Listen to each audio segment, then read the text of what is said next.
What's up guys, the time has arrived. It's time to unbox the new goodies from Huawei, their flagship phones, the P30 and the P30 Pro. These are the flagship phones that will go head to head against the Galaxy S10 Plus and the iPhone XS Max. This is how the packaging looks, very simple and elegant. We got quad camera setup on the Pro model and a triple camera setup on the non-Pro model. So I've got the P30 in the Aurora blue color, whereas the P30 Pro comes with that beautiful breathing crystal color that we have seen in the leaks as well. So can't wait to take a look at that. So without wasting any time, I'm just gonna quickly lift the box up. Here we go. This is the P30 model and same for the Pro model. As you can see, both are looking really good, all wrapped up in the brand new plastic. Just going to lift these phones up and you can definitely see the difference in the size. This is obviously a 6.4 inch phone. This is a 6.1 inch phone.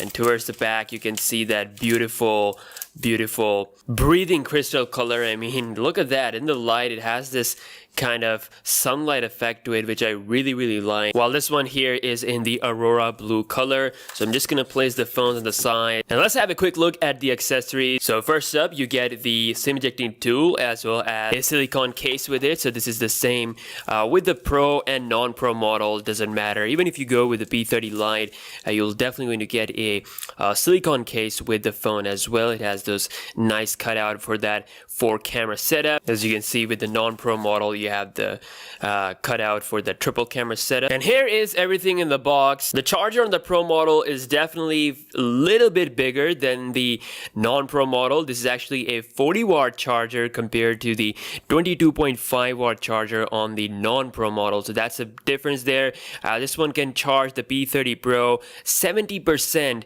in just 30 minutes, which is absolutely crazy. 40 watts of supercharging. That is incredible. One of my favorite features of the Pro model.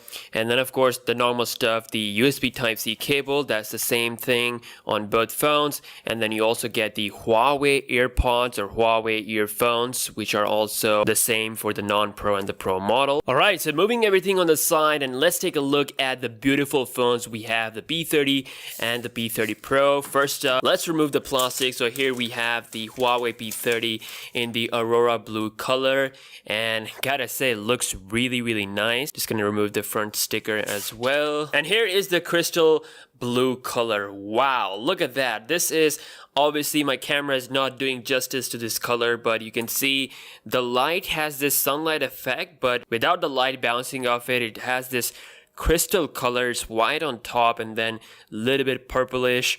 And really, I mean, this is definitely one of the best smartphone colors I have ever seen. So just a quick little comparison with the P30 and the P30 Pro. So you are getting obviously a bigger battery size coming at 4200. This one is coming at 3650. You get faster charging and you get all the best feature that they introduced with the camera on the Pro model. So the Pro model is rocking a 40 megapixel sensor with a 24 megapixel ultra wide angle lens and then 10x hybrid zoom. This is the main thing that's gonna really separate the Pro model from the non-Pro. You can actually do 10x hybrid zoom without losing much quality. Now the non-Pro model is packing a 40 megapixel camera, but it's coming at f1.8 aperture compared to the f1.6 here.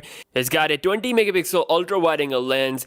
But the hybrid zoom is only up to 5 times, which means 3x optical zoom compared to the 5 times optical zoom of the Pro model. Other than that, the design language is very similar. We have glass/aluminum on the side. You get volume rocker and your power key towards the right hand side. Towards the top, both phones have the microphone hole, and something that you don't see normally these days in smartphones, and that is the IR blaster. So you do get on the Pro model. If we take a look at the bottom of the phone, we have the SIM tray for the Pro model, whereas the non-Pro model actually packs a headphone jack. I don't actually understand why the non-Pro model is having the headphone jack while the Pro is missing it. But yeah, I mean, if you want the headphone jack, then the non-Pro model is the one to go for straight up. Now, if we talk about the displays, both phones are rocking an OLED panel. This is a 1080p HD Plus panel. This obviously P30 Pro is rocking a bigger one, and it's also an edge panel, so it has that little bit of edge on the side as well. Looks more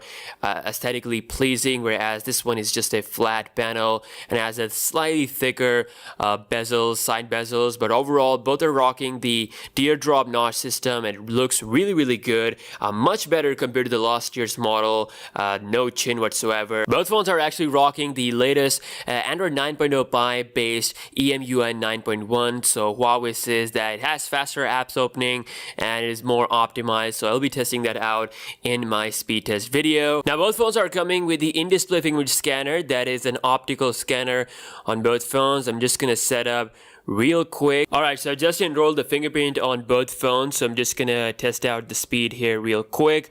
Wow, that is really fast. Let's try it one more time with the screens off. And oh, that is really fast.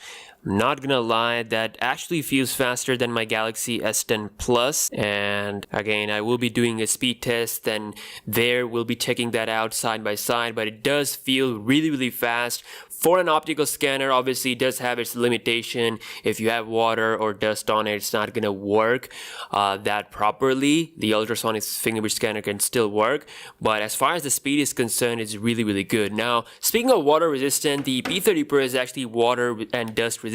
It has IP68 certification, whereas this one is only splash and dust resistant. Both models are rocking the same internals. This is the Kirin 980 chip with 7nm process, and obviously it is having 8 gigs of RAM, so it is gonna be one of the fastest phones on the market. So far it feels really smooth. And again, one of the absolute biggest changes here are with the camera indeed. So now, like I said, you can do 10x hybrid zoom. They have increased the sensor size so it can have more light as well. So here are a couple of samples shots that I took in nighttime, because that's where the cameras really struggle, and that's where this particular phone shines. And so far I am really impressed.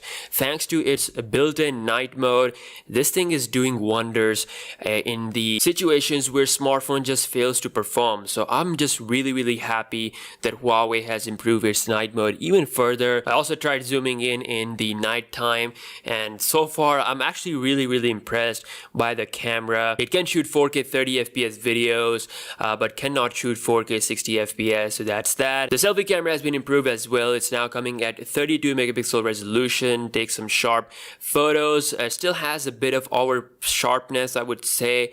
Definitely not natural skin tones, but still some people like this. It's a matter of personal preference. Overall selfie quality is great, and also does a better job at the bokeh as well.